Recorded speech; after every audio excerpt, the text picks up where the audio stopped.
নমস্কার বন্ধুরা, সুইটি সহজ রান্নায় আপনাদের অনেক অনেক স্বাগত। তো আজ আপনাদের সঙ্গে শেয়ার করব টমেটো এবং ডিমের একটি অনন্য পদ। এটা বানানোর জন্য আমি ডিম, আলু এবং টমেটো নিয়ে নিচ্ছি। এবার আলু এবং টমেটো কেটে নিয়েছি এবং ডিমটাকে অন্য একটা পাত্রে পাঠিয়ে নিয়েছি। তো প্রথমে আলুগুলোকে ভেজে নেওয়ার জন্য কড়া গরম করে তাতে দিয়ে দিচ্ছি তেল।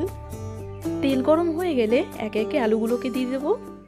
এর মধ্যে লবণ এবং হলুদ দিয়ে ভালো করে নেড়ে চেড়ে আলুগুলোকে ভেজে নেব। ভাজা হয়ে গেলে অন্য একটা পাত্রে তুলে নেব। এবার ওই তেলের ভেতরেই ফাটিয়ে রাখা ডিমগুলোকে ভেজে নেব। পরিমাণ মতো লবণ এবং সামান্য একটু হলুদ দিয়ে অনবরত নেড়ে ছেড়ে 1 মিনিট মতো ভেজে নেব।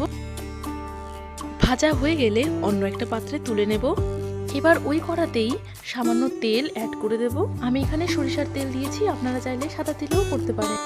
তেল গরম হয়ে গেলে শুকনো লঙ্কা, তেজপাতা, গরম মশলা এবং কিছু গোটা জিরা ফোড়ন হিসাবে দিয়ে দেব। 30 সেকেন্ড মতো ভেজে নেওয়ার পর যখন সুগন্ধ ছাড়তে শুরু করবে তখন এর মধ্যে দিয়ে দেব পেঁয়াজ বাটা। আমি এখানে 3 চামচ পেঁয়াজ বাটা দিয়েছি। এবার এর মধ্যে দিয়ে দিচ্ছি কালারের জন্য কাশ্মীরি রেড চিলি পাউডার। এরপর 2 মিনিট মতো নেড়ে চেড়ে নিলেই পেঁয়াজ থেকে কাঁচা গন্ধ চলে যাবে।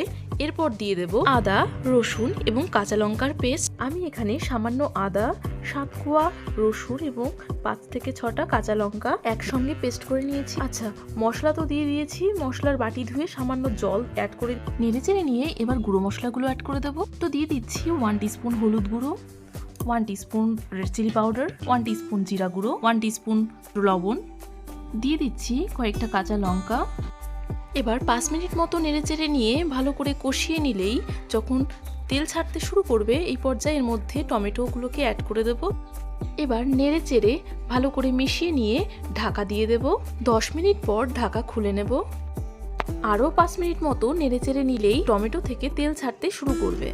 এই পর্যায়ে এর মধ্যে দিয়ে দিতে হবে ভেজে রাখা আলু এবং ভেজে রাখা ডিম।